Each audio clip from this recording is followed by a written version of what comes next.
Detail చూస్తే AP assembly సమావేశాలు పునః ప్రారంభం కానున్నాయి. 2 రోజుల గ్యాప్ తర్వాత నేటి నుంచి మళ్లీ ఏపీ అసెంబ్లీ సమావేశాలు జరగనున్నాయి. క్వశ్చన్ అవర్తో శాసనసభ ప్రారంభం కానుంది. పలు కీలక అంశాలపై అసెంబ్లీ చర్చించనుంది. సభలో 2 బిల్లులను ప్రభుత్వం ప్రవేశపెట్టనుంది.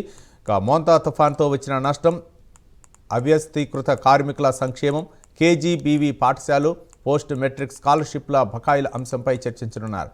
విజయనగరం వద్ద ప్రభుత్వ పాలిటెక్నిక్ కాలేజీలు, సామాజిక మాధ్యమాల్లో తప్పుడు ప్రచారం, యనమదూరు డ్రైన్, చీరాల్లో వస్త్ర పరిశ్రమలపై సభ్యులు ప్రశ్నించే అవకాశం ఉంది.